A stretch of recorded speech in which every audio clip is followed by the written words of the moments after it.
The Cult of Food. I'm Jason Horton. I'm Rebecca Lieb. And this is Ghost Town.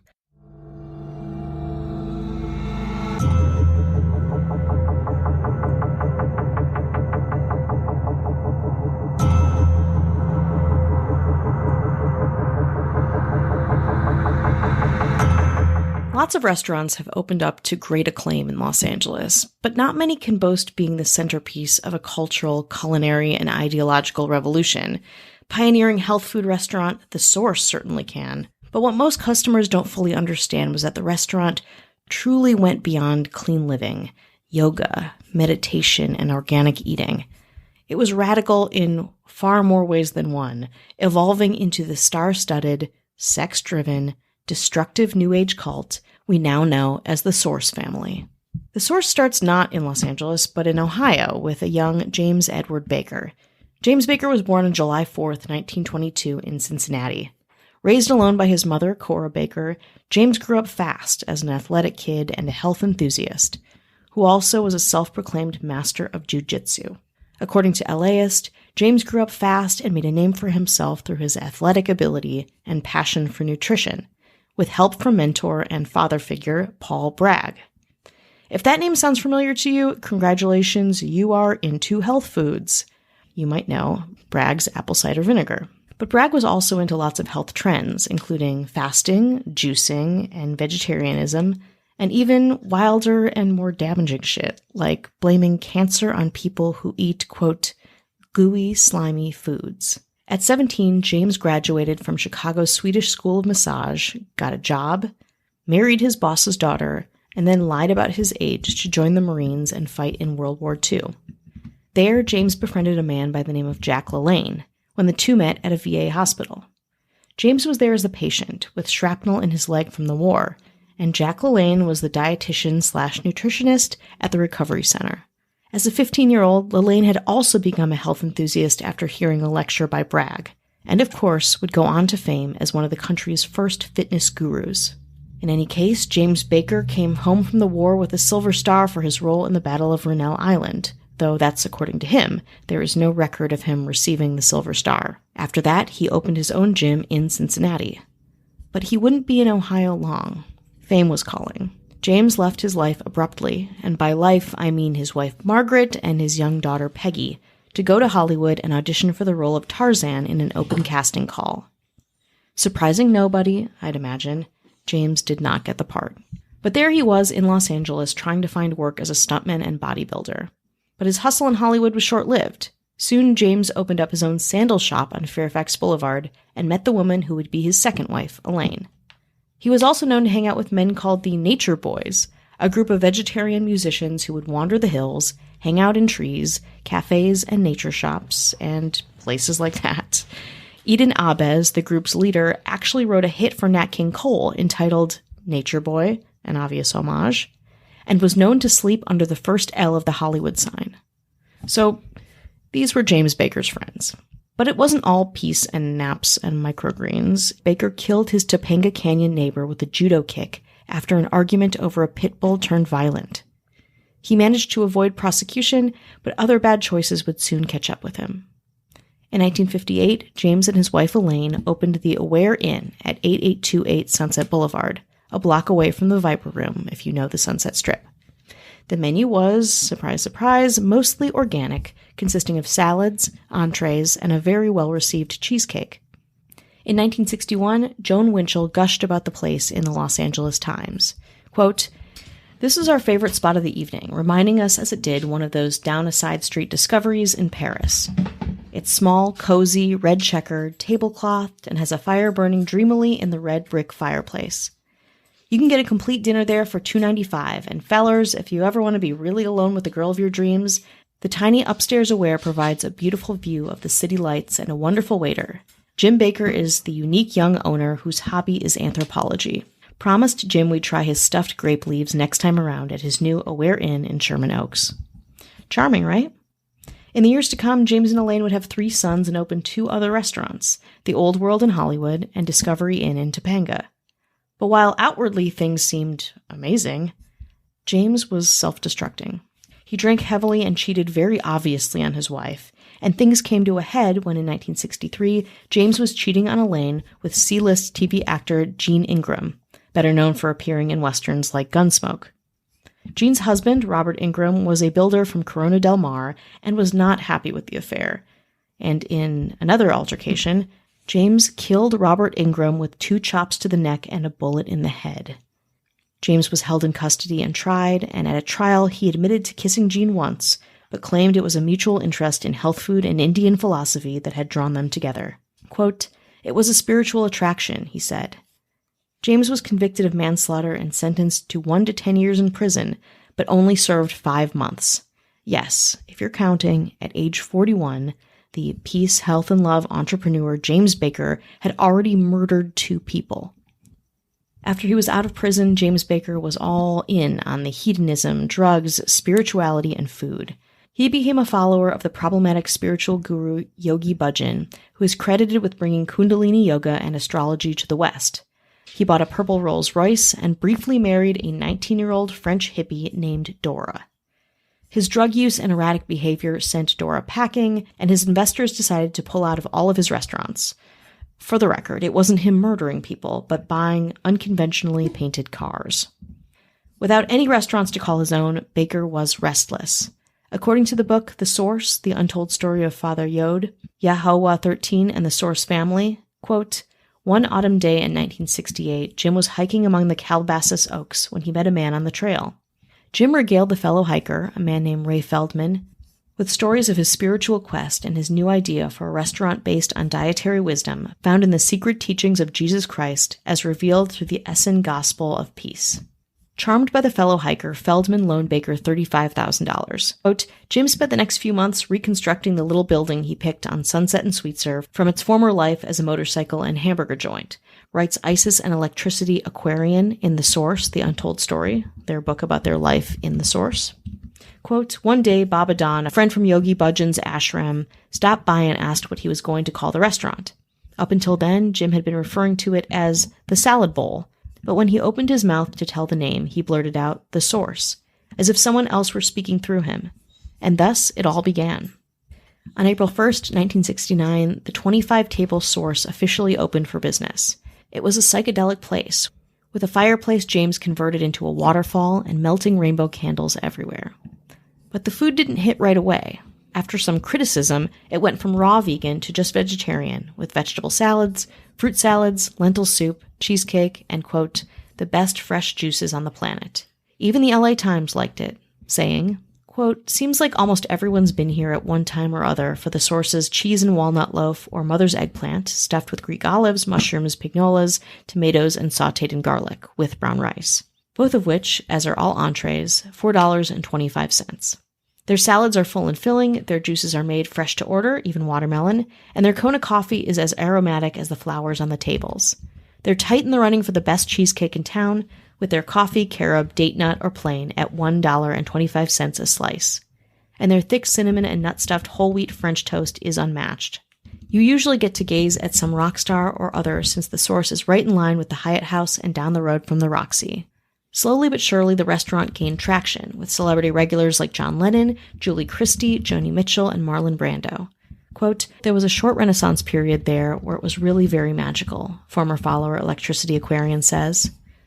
At this time, James also kept busy by teaching yoga and philosophy on Sunday mornings at the restaurant, and pursuing another 19-year-old named Robin Popper. Robin was a go-go dancer who worked at the Whiskey A Go-Go and partied with self-proclaimed beat musician son of Aleister Crowley, Graham Bond, and his girlfriend, Diane Stewart. One night, James spotted Robin hitchhiking to her good friend's house and invited her instead to come with him to one of Yogi Bhajan's Kundalini yoga classes at his 3HO ashram. Reluctantly, she accepted his invitation, and the two stayed up all night talking. The story doesn't have much significance until you consider the context. Robin's good friend, Sharon Tate. That night, August 9th, 1969. The next morning, when news of Tate's murder hit, Robin took James Baker's invitation and date as a sign that she should follow him and be his wife. The two got married in 1970 after 3 months of strict Kabbalah study. With a new wife, a new path, and a hot new restaurant, James Baker was high on his new momentum, and other things, probably. It was all going to his head, clearly, because in March of 1971, he decided he would shed his identity as Jim Baker from Ohio and become Father Yode. Father Yode was a leader, and a leader has followers. A leader is larger than a husband, a restaurant owner, a parent, a teacher. So the newly christened Father Yode and his followers moved into a Los Feliz mansion they called the Mother House, and a cult was officially born. Let's take a break. Hi, hello, how are you? Hello. How are you doing? Hello. You good? Yeah, I think they're good. Good. I think they're good. It's All the right. vibe I get. That's it. That's the vibe you're getting. It's all about good vibes right now Ooh, at this point. Getting those good vibes. Getting coming those in through good the airwaves. Back vibes. towards you. I don't Those know. vegetarian What's science? yoga vibes. Ooh. We want to say hello to anyone who's listening, spreading the good word of Ghost Town, getting the word out there. Yes, thank you. We appreciate it. We want to say hello to our family, our government. Great. They're pretty much like a family. Yeah. Universally, I governments follow are like families. everything they say. We've got our beloved mayors just chilling out in tree pose. A little bit of a show off. No big deal. Good balance. Ashley Matson, Hello. totally rocking upwards facing dog. Oh, Just, you know what I mean? great. Just looking up. Avant-garde. being I like up. it. I like it. That'd be Cat Joselle. Hello. How about a little warrior pose? Ooh, like it. Hard one. It's a tough one. Mm-hmm. That's Casey Weber. Hello. And not to be outdone, rocking Warrior 2, Warrior 2, even harder. I'm also not good at yoga. Charlie Gilbert. Hello. And a brand new mayor in the house. New mayor in the house. New mayor alert. Sound the alarms. Just chilling in child's pose. Easy. New here. Relaxing. Take it easy. That's right. Stretch it out. Relax in child's pose. We'd like to welcome brand new mayor, Kelly Meehan. Hey, or Kelly. Meehan. We're going to find out, and she's going to tell me. Yeah, she's gonna It's be either pissed Kelly off. Meehan or Kelly Meehan. Okay. We'll get to the bottom of it eventually, I'm sure. And totally transcended. Wow. Beyond poses, beyond breath, Just the universal consciousness. is our governor. Third eye wide open, chakras all aligned. Hitting every chakra. Avian Noble. If you want no ads, no chit chat, bonus episodes, just the good stuff. 7 days free if you want to check it out. Head on over to patreon.com/ghosttownpod. One more thing. If you happen to listen on Stitcher, Stitcher is going away. I don't know how I think it's going to be Sirius XM. I don't know what the deal is, but if you only listen on Stitcher, I don't know, the next month or two, there will be no more Stitcher. Uh-oh. So it's out. Please It's don't not, stop This is not a listening to us. secret. This is not like an inside track. No. Find another way to find us. Please, I beg you. Find your way back to your family. Don't stop just because Stitcher stopped. That would be weird. Yeah. Just keep going. Just keep going. Just Find us. Claw through. Persevere. You can do it. You're strong. Yeah. Thank you.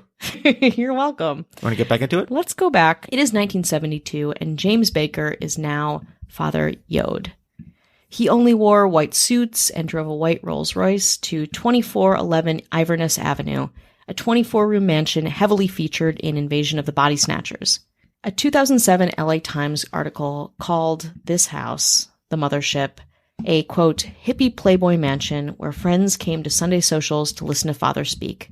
There, Father Yode accrued members, led, did drugs, ran the source, and supported his community through the earnings of the restaurant, which grossed $10,000 a day during its peak. The transformation from restaurateur to guru was officially complete, and honestly pretty shocking to outsiders and restaurant regulars. Quote, the James Baker I had casually known had looked like what he was, a well-to-do Beverly Hills restaurant owner, modishly dressed, with a sort of hip, cool attitude, entertainer Steve Allen recalled in his book, Beloved Son, A Story of the Jesus Cults. Quote, the figure that now appeared looked like Michelangelo's version of God the Father. Long, flowing gray-white hair, a full beard, piercing eyes. But the source, despite what Father Yode looked like, was still a tight ship, if a communal one. Quote, it was very well organized. Nobody cared what jobs they did. We all knew how to do everything, but we didn't care if we were waiting on tables or making food. There was a crew and they had their shifts. It was run like a business, Electricity Aquarian said of the restaurant at the time. The way of life for the 150 people living at the mothership reflected the restaurant. Father Yode's followers followed organic vegetarian diets, communal living, and utopian ideals, used loosely. They had a, quote, spiritual boot camp regime of 3 a.m. cold showers and kundalini yoga, lots of exercise, and lots of marijuana. And of course, there were the signature Source family commandments, also called guidelines. Some of them include: obey and live by the teachings of your earthly spiritual father, love your earthly spiritual father more than yourself, harm not one of your body parts either by neglect, food, drink, or knife, allow each vibration to complete its own cycle without interference, and each morning join your vibration with the ascending currents of the universal life energy, using the keys that your earthly spiritual father has taught you. I think you'll agree they don't really feel like suggestions. Followers were also encouraged to give themselves a new name and take on the last name Aquarius. That's why a lot of these people we're quoting have the same last name. And of course, they were also encouraged to let go of their actual families and worldly possessions. This last part did not sit well with many parents of the Source family members, who sent police over on numerous occasions to follow up on statutory rape allegations. Father Yoed responded to these sporadic rape charges by ordering the underage girls to marry older men if they wanted to stay at the mother house. Then he himself married a bunch of younger girls to set an example. Robin, now Ahom, was not happy with it, but tolerated the 14 other women Yoed called spiritual wives, whose names were Makushla, Isis, Astral, Heaven, Prism, Aquariana, Harvest Moon, Galaxy, Lovely, Paralda, Hypatia, Tantaleo, and Venus. Yoed also had 3 children with some of these spiritual wives: Tau, Buttercup, and Yod. Isis, a former beauty queen who left a glamorous life and a fiancé to be Father Yoed's wife in her late 20s, says, quote, I knew instantly that he was my spiritual guru, she recalled. I never looked back, and this is something that each of us felt. There was never any question that this was our destiny. But the original wife of the Source family, Robin, of course, had a different experience at the time. She says, looking back, that Father Yoed was, quote, a dirty old man on a lust trip. The mothership also didn't seem like a group spawned from a successful restaurant. According to a 1972 profile in the LA Times, quote, there is no stove in the kitchen. There is no need for one. The family eats just twice daily, uncooked fruit and nuts and seeds and milk and honey. This morning the women served a, quote, pie of crushed nuts topped by guacamole, sliced tomatoes and alfalfa sprouts, a fruit and nut salad, sliced bananas with yogurt and carob dressing, wheat rolls with herb sauce, and milk. In true 1970s cult form, members of the Source family also decided to start a psychedelic rock band called the Yahowah 13. They began to press LPs in 1973, most of which were recorded after hours of meditation at 3 to 6 a.m. in a soundproof garage that served as their studio, and most of it was completely improvised.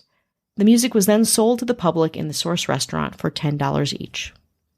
But if you haven't had enough wild LA trivia, I should also say that somewhere in this period, actor Bud Cort, most famous for his role in Harold and Maude, quote, briefly joined the family, but didn't stay long. Why? Well, I would love to know.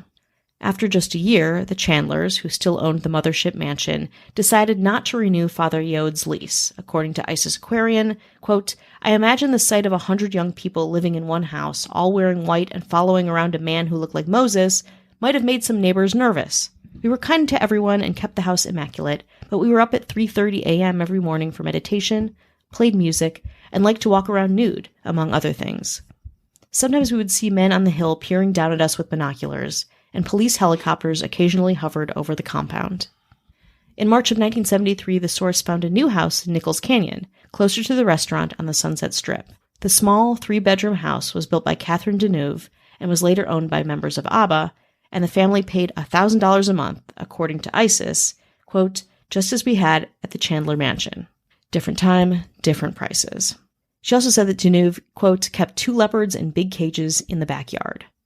Father Yoed called this house the Father House, and it was way less glamorous than the Mother House. Quote, the Father House period was a new time frame, a shift in the energy. For my research, I interpret that quote as being, it was very, very hard to have 150 people living in one house, a house with 3 bedrooms, and a lot of rape and child bride allegations were catching up to Father Yoed and his crew. The family made do, though, building sleeping platforms outdoors and broke up the rooms into rows of divided plywood bunks they called beehives, or cubbyholes. A couple could slide out the divider between the two cubbies and have a double suite, if they liked. The Source family believed in natural birth, of course, and delivered 51 babies in the father house, though one of the babies got a bad staph infection and a hospital trip ended up tipping the authorities off to the house, so the Source had to change locations yet again. Quote, the Source was equated with the Manson family back then, Octavius Aquarian, a Source member, remembers. Fear of the unknown is usually a factor. Father Yode got slammed with a tremendous amount of negativity for so many reasons and from multiple sources, including quite a few Source sisters and brothers. So the next hub for the Source family was Hawaii. On December 26, 1974, Father Yode sold the restaurant and began another new chapter for his followers, a life away from child protective services, law enforcement, building inspectors, health inspectors, and pretty much anyone else. But when the Source family was met in Hawaii, they did not get a kind welcome. They were met with threats and hostility. The Source family members realized that their reputation had preceded them. Father Yode used the Source restaurant's dwindling sale money to buy a fishing boat and an airplane for spotting the fish, which did not do much. Unable to support his 140-person family, he pleaded for his followers to leave Hawaii. On August 25, 1975, despite having no previous hang gliding experience, the 53-year-old Father Yode randomly went hang gliding, leaping off a 1,300-foot cliff with a hang glider on the eastern shore of Oahu. He crash-landed on the beach and had no external injuries, but was unable to move and died 9 hours later. The Source family refers to this day as, quote, Black Monday. After 3 days of vigil, Yode was cremated and his ashes put to rest in Lanikai Beach in Hawaii. Quote, to this day, I feel he was calling the unseen world's bluff, Octavius says. Another former follower, Jin, feels similarly. Quote, it was a shock to all, but perhaps subconsciously expected. He often mentioned him leaving this plane to serve his children less fettered in the next dimension. The family attempted to stay together for 2 more years, but in 1977, the Source family officially disbanded. Quote, it was brutal coming back to the system we left behind for most, Jin says, even when having wealthy families to go back to, because of all the I told you so's and the humble pie that was served. Octavius also struggled with the transition back to reality. Quote, when you offer a crutch, it helps, but can also create a weakness, he explains. It took me a couple of years to enter back into traditional society. But the Source family lived on in different incarnations that, in my opinion, don't age well very much at all. The Source was quietly referenced in Woody Allen's 1977 film Annie Hall. When playing Alvy Singer, Allen orders alfalfa sprouts and a plate of mashed yeast. In 2006, 2 Source family members, Isis Aquarian and Electricity Aquarian, wrote a history of the group, which I quoted from in this episode. It's called The Source, The Untold Story of Father Yode, Yahowa 13, and the Source Family. Sean Ono Lennon also credits the Source family with inspiring the look and attitude portrayed in the video for his 2013 song, Animals. Though only 9 LPs, 9, not very little, were produced and released at the time, it is rumored that more than 65 albums were recorded by Yahowa 13, but were lost over the years. Isis Aquarian is now overseeing the remastering and releasing of the Source's music through Drag City Records of Chicago, and on the official Source site, www.yahowa.org, which you should absolutely check out as soon as possible. It's a living time capsule of the group, reflecting a time that was ingeniously and oppressively capitalized on by one James Baker, also known as the notorious Father Yode.